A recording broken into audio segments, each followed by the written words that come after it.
Olá, pessoal. Meu nome é Gregory Carneiro, eu sou professor de filosofia e este é o terceiro encontro de uma série de encontros que eu pretendo falar de diversos assuntos de filosofia com vocês. No primeiro encontro, a gente teve a oportunidade de fazer uma pequena introdução, caracterizando o que era o pensamento filosófico, especialmente falando um pouco de alguns filósofos. No segundo encontro, a gente falou um pouco sobre as eras, né, os períodos da filosofia, com o objetivo de contextualizar algumas filosofias, alguns filósofos que a gente vai encontrar no meio dessa, digamos, caminhada que a gente tem, que vai ser relativamente rápida, porque eu pretendo fazer vídeos diários de filosofia, mas ainda assim vai ser uma caminhada um tanto longa, com mais de 40 aulas. Então, eu espero que vocês estejam gostando da profundidade, do conteúdo. É tudo feito e pensado exclusivamente para esse curso. Ele não é copiado de ninguém, não é feito com base em uma obra só. Eu faço uma pesquisa própria e algumas partes possuem uma ideia que, embora não seja original no sentido mais forte da palavra, é uma, digamos, uma visão, uma maneira como eu gosto de expor o assunto e a maneira como fica mais clara para mim. Mais uma vez, antes de começar no tema de hoje, eu peço que, se vocês têm algum comentário, alguma dica, alguma crítica, alguma sugestão de assunto para a gente falar nessa nossa jornada, vocês podem deixar o comentário, vocês podem tentar entrar em contato comigo, que a gente conversa, a gente tenta encaixar bom, tudo vai dar certo, a gente pode fazer isso junto. Isso é um aprendizado para mim também. Na nossa primeira aula, eu queria fazer uma pequena revisão aqui. A gente tentou caracterizar a filosofia. Existem algumas dificuldades que são inerentes do pensamento filosófico, mas mesmo com essas dificuldades, digamos, quatro aspectos se mantêm durante a história da filosofia e, de fato, nos ajuda a ter uma visão mais clara do que é a filosofia perto de outros ramos do conhecimento, grandes ramos do conhecimento, né, como o pensamento religioso ou o pensamento científico. Então, só para marcar aqui, a gente tem, no caso, o questionar. Isso aqui, se você tem alguma dúvida ou quer mais detalhes, é só voltar. Essa é a aula 3, você volta na aula um, na aula 2, que você vai ter mais comentários sobre isso. A gente tem justificação,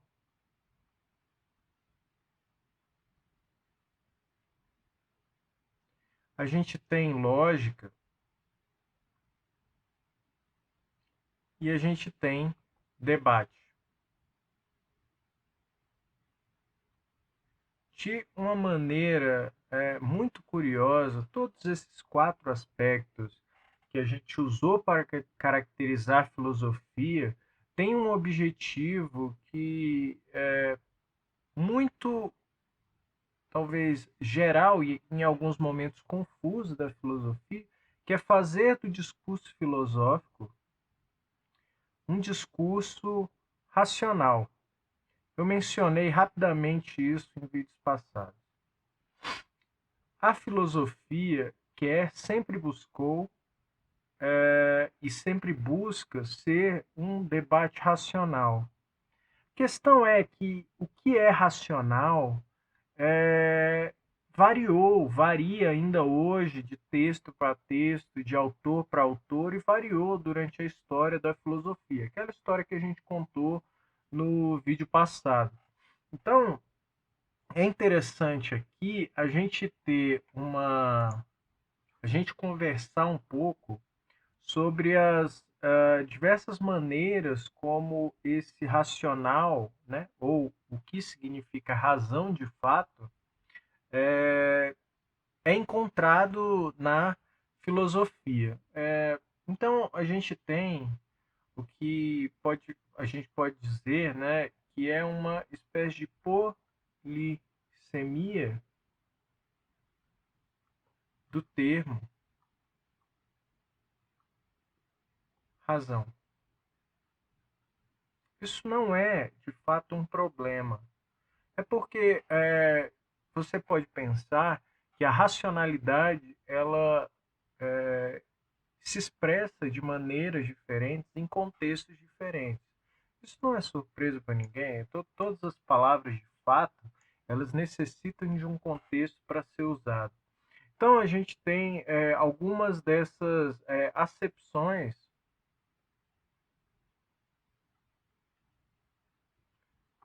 do termo razão. Vamos passar uma por uma.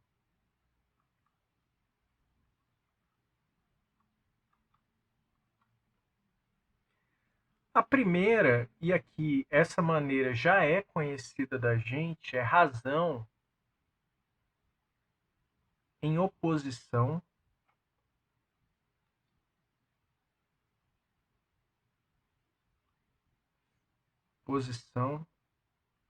ao mito. Se vocês voltarem na aula passada, a gente vai lembrar que o mito ele era uma espécie de narrativa que buscava explicar as coisas que aconteciam no mundo baseada nas ações de Deus, na ação de figuras sobrenaturais que, digamos, fugiam do domínio humano. Se uma pessoa tinha raiva, o que explicava isso era a ação de um Deus invejoso. Se uma pessoa se apaixonava, a ação era desse sujeito aqui. Eu arranjei uma foto pra gente. Desculpa. Arranjei uma foto aqui do sujeito que, na época do mito, fazia as pessoas se apaixonarem. Era esse bebezinho gordinho com asas. Ele era o responsável por explicar as, a paixão das pessoas. Esse tipo de explicação, ele quando no surgimento da filosofia, deixou de ser satisfatório. As pessoas queriam uma explicação que fosse, em primeiro lugar, um fundamento que fosse, em primeiro lugar, lógico. Então, nesse sentido, assim que a gente entendeu o contexto do surgimento da filosofia, assim que surgiu a filosofia, as explicações baseadas no mito, elas passaram a ser tidas como irracionais. Só, na verdade, existe uma pergunta que muita gente me faz e eu não esclareci nas últimas aulas. Por que, que a gente não considera o pensamento religioso atual, que também é baseado em, digamos, em seres sobrenaturais que têm um poder que o humano não tem, e às vezes também são dados como explicação de certas coisas que acontecem na vida da gente. Por exemplo, a noção de milagre. A noção de milagre é, de fato, uma intervenção divina na vida das pessoas. Por que a gente não chama isso de mito? Precisamente porque a filosofia ela introduziu o elemento da razão. Então, a partir do momento que a filosofia surgiu, o mito ele ganhou uma espécie de concorrência. Então a gente fala que a gente saiu da era do mito. Agora, você, com base em critérios claros, você pode dizer que o pensamento religioso, em um sentido particular, não é racional. Isso ainda é permitido dizer, e de fato hoje talvez isso não é tanto uma oposição feita pela filosofia, mas os cientistas eles tendem a dizer que o pensamento religioso sobre, por exemplo, a criação do universo não é um pensamento racional. Isso a ciência faz hoje a exaustão, faz demais. E não é tanto um trabalho hoje que a filosofia se presta. Então aqui a gente tem, vamos marcar aqui, a primeira noção do que é razão. A razão, ela é uma forma de explicação que se opõe ao mito.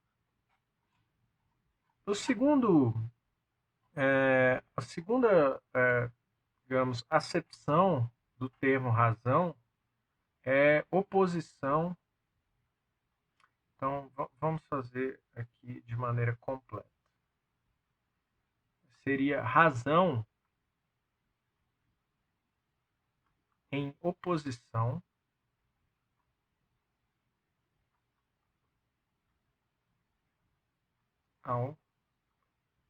ao, no caso, sentimentos. Existe um sentido corrente na filosofia, e se vocês puxarem para o vocabulário de vocês, para a experiência de vocês, vocês podem notar também, talvez perceber a mesma coisa, é que em alguns momentos, imagine uma situação em que uma pessoa ela está com muito estresse, ela foi provocada por uma pessoa que ela já não gostava e ela age por impulso e agride essa pessoa. Isso é uma situação hipotética. Em geral, a gente fala que essa pessoa, nessa situação, ela não agiu de maneira racional, correto? Por quê? Porque ela não pensou, existem diversas maneiras da gente explicar por que ela não foi racional. Bom, ela não pensou nas consequências dos seus atos, mas uma maneira muito comum de você explicar, digamos, por que não está correta aquela ação é dizer que a pessoa agiu por sentimento, ou agiu por impulso, né? Então, um sentido bem comum do termo razão na filosofia, ligado ao tema da ética, é você dizer que razão ela está em oposição aos sentimentos. Na Grécia Antiga, eu falei para você em determinado momento que tudo que não era grego na antiguidade era considerado bárbaros, né? E os gregos eles tinham o costume de dizer que os bárbaros, né, as pessoas que não eram gregas, eram pessoas dominadas pelos impulsos. Só o homem grego, o homem dominado pela razão, ele tinha capacidade de conter os seus impulsos, conter os seus sentimentos e agir, aí é que está, racionalmente.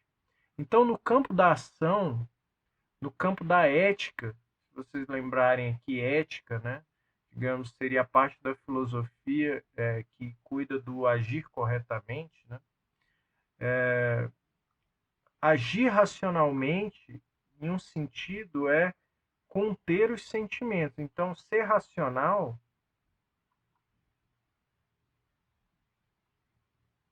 é resistir,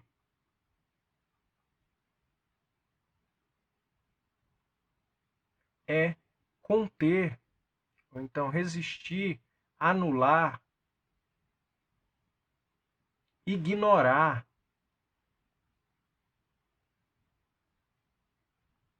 os sentimentos. Veja que esse modo de ver razão, né, racional, ele sobreviveu para o discurso comum, o discurso do dia a dia. Ele não é só algo na filosofia. Obviamente, quando você entra no mundo da filosofia, existem diversas maneiras de você, digamos, lidar com os seus sentimentos. Mas, de maneira geral, o racional ele se opõe ao domínio dos sentimentos, né? Em geral, ser racional é você conseguir dominar os seus sentimentos no campo da ética. O terceiro, talvez aqui esse é o sentido mais importante, o terceiro sentido de razão é razão como em oposição, vamos manter esse vocabulário aqui, em oposição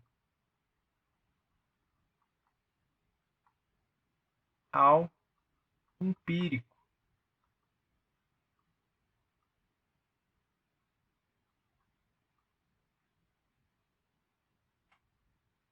Que, o que eu quero dizer com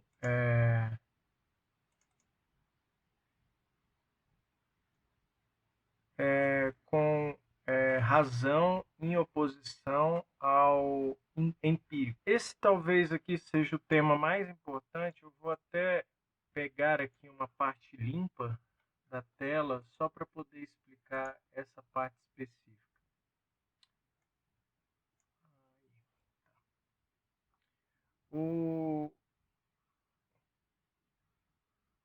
Porque esse sentido aqui de pensamento racional, ele está ligado a um dos filósofos que não só é um dos mais marcantes na história da filosofia, como também ele é um dos que mais é cobrado em provas de vestibulares e Enem no tema da filosofia. E o nome desse filósofo é Descartes. Descartes é um filósofo francês, ele também é um famoso matemático, o plano cartesiano foi desenvolvido por ele também era médico, jurista e etc. Ele era político, ele foi um homem de muitos dotes. Né? Um dos grandes feitos dele foi conseguir dar uma nova roupagem, uma roupagem interessante para o empírico, para a razão em termos de teoria do conhecimento, em como a gente conhece as coisas. Que tipo de abordagem Descartes deu de nova? Né?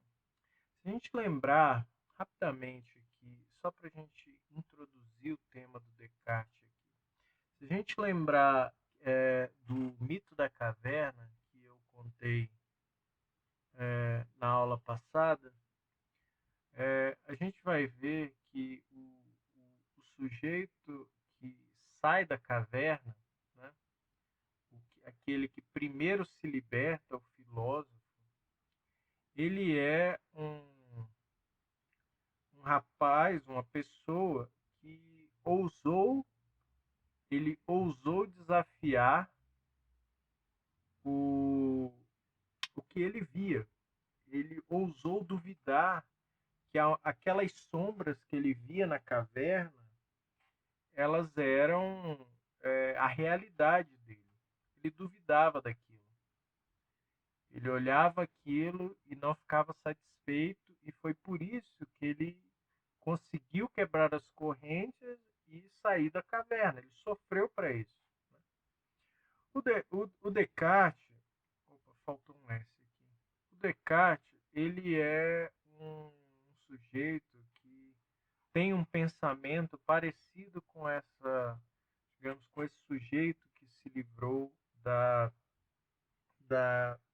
das correntes no mito da caverna platônica. Né? Ele começa um dos seus. Existem dois livros em que ele narra a ideia dele sobre a razão, mas o mais famoso dele é o discurso sobre o método, discurso do método.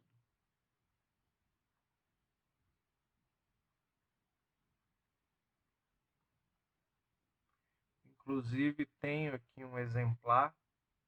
Esse discurso do método, ele é como se fosse uma versão resumida.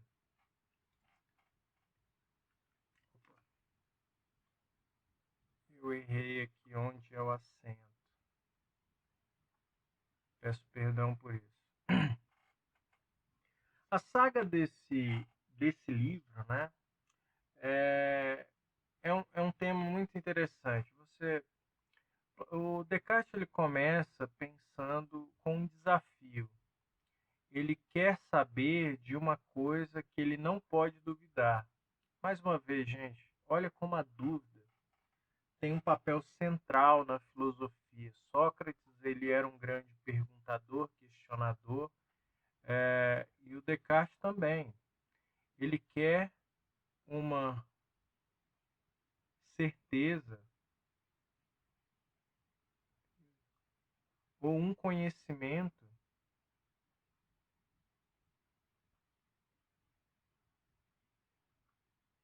que não tenha dúvidas, né? Um conhecimento sem, vamos colocar assim, margem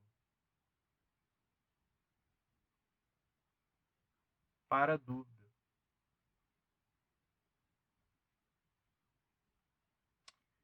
Primeira coisa que ele começa pensando é se ele pode acreditar nas coisas que ele sabe até agora.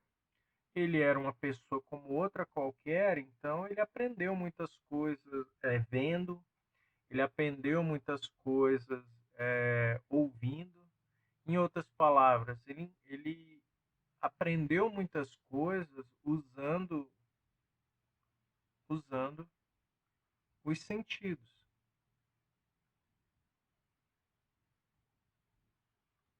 Nesse sentido é que eu estou usando a palavra empírico. Toda vez que a gente fala em empírico dentro da filosofia, a gente está pensando em um tipo de conhecimento que advém dos sentidos. Ou seja, é o tipo de coisa que você vê, é o tipo de coisa que você escuta, que você consegue sentir no tato, que você consegue sentir com o olfato. Qual é o problema que Descartes vê com isso aqui? Eu consigo colocar de uma maneira. Todo mundo talvez já acordou no meio da noite. Quando a gente acorda no meio da noite, é óbvio, a gente já está um pouco, talvez, desorientado. As luzes, elas não estão não estão acesas, então a iluminação não é das melhores. E você olha para determinado canto e acha que viu alguma coisa. Nesse momento, você pode se perguntar assim, aliás, você acha que viu alguma coisa, daí você espera um pouco, fecha o olho, abre de novo, e daí você olha e vê, bom, não é o que eu primeiro pensei que era. Você olha melhor e daí mudou. Né? Você acha que viu alguma coisa, depois mudou. Mesma coisa quando você está olhando as coisas a uma certa distância e você diz, e a pessoa ou a coisa chega mais perto, você vai andando, você, nossa, de longe parecia tal coisa, e de perto parece outra. Esse tipo de, digamos, desafios dos sentidos levou Descartes a pensar uma coisa: espera aí, eu em alguns momentos, usando os meus sentidos, eu já pensei estar vendo uma coisa, pensei estar sentindo uma coisa, mas estava sentindo outra. Depois mudou. E a partir desse momento, o Descartes fala: bom, se isso mudou em algum momento e eu errei, quer dizer que o conhecimento que vem dos meus sentidos, ele não pode ser esse aqui. Ele não pode ser certo. Você tem que duvidar dessas coisas aqui. Porque se eu errei uma vez, o que garante que eu não estou errado todas as vezes? É, é essa espécie de ceticismo, essa maneira radical de abordar é bem comum na filosofia. O que o Descartes está fazendo, ele está colocando em dúvida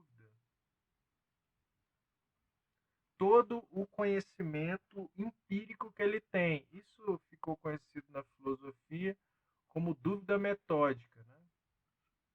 Então, o Descartes ele bota tudo em dúvida. Então, ele passa a buscar um conhecimento que não seja baseado nos sentidos. E ele usa precisamente a dúvida.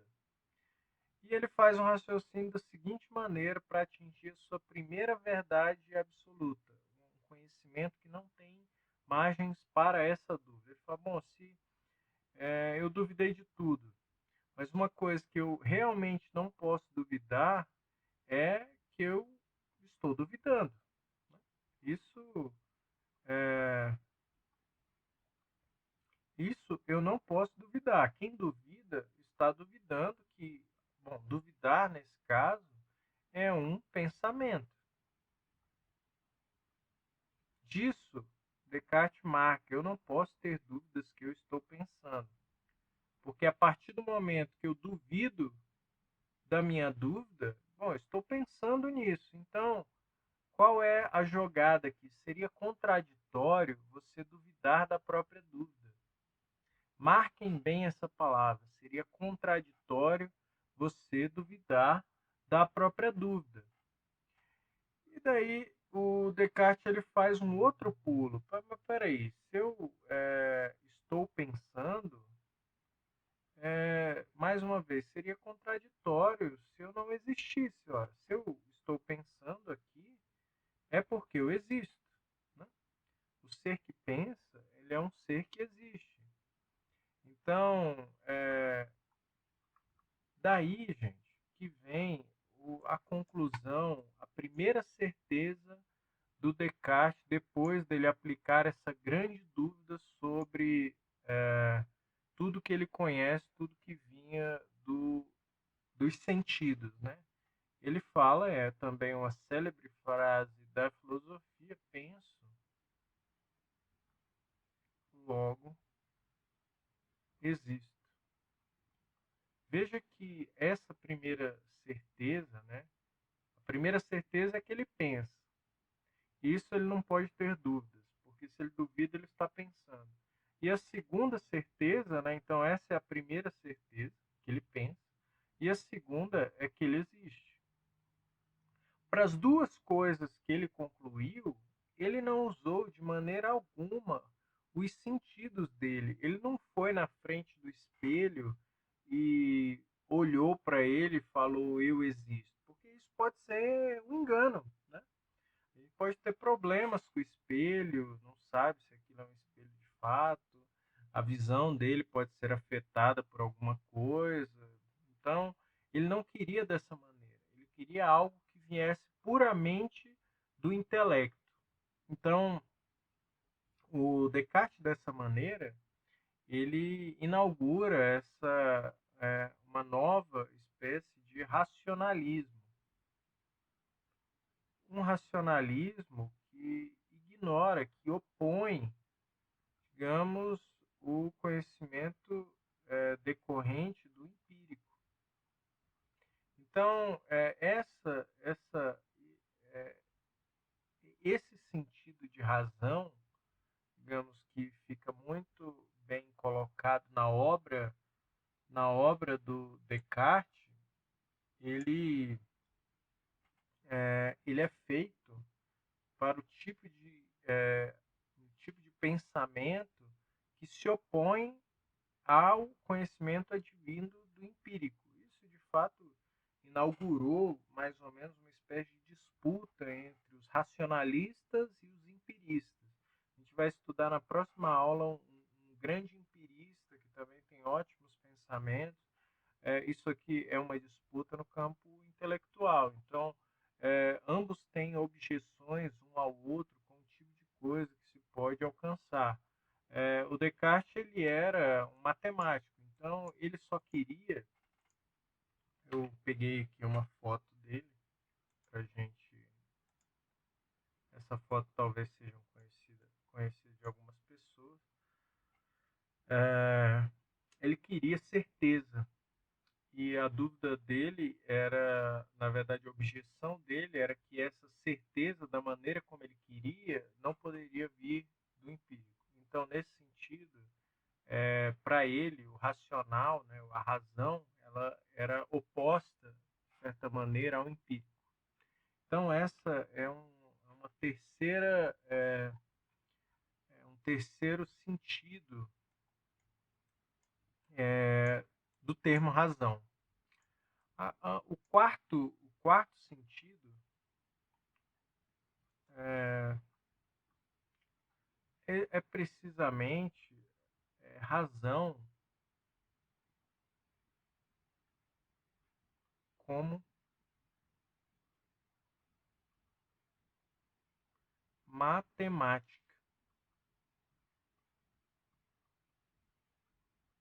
História da filosofia, isso é uma coisa que não é muito passada para a gente quando a gente está no ensino médio, mas a história da filosofia ela é lado a lado é feita lado a lado com a matemática.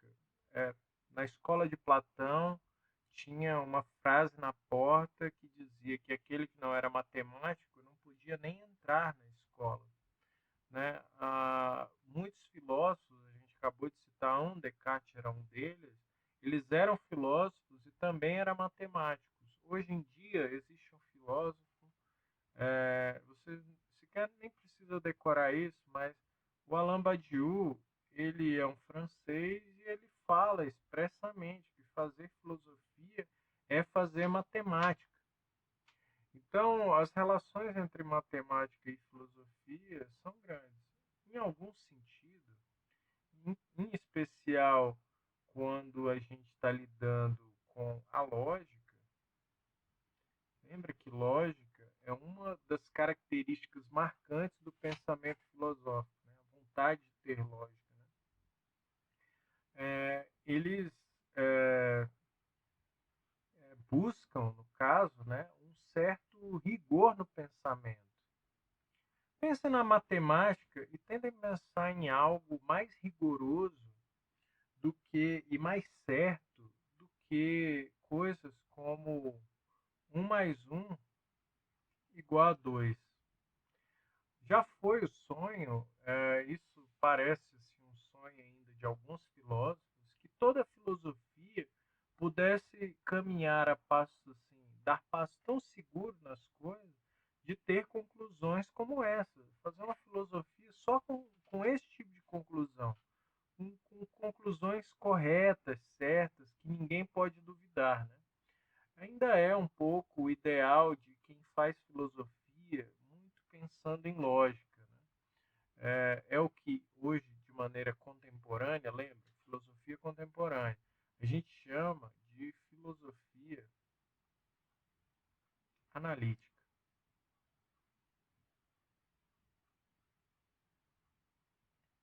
É uma filosofia muito ligada ao pensamento inglês, americano, e existe até hoje. É uma filosofia que busca dar, a, digamos, uma maneira de fazer filosofia muito ligada ao pensamento matemático, rigoroso, muito ligada à lógica também.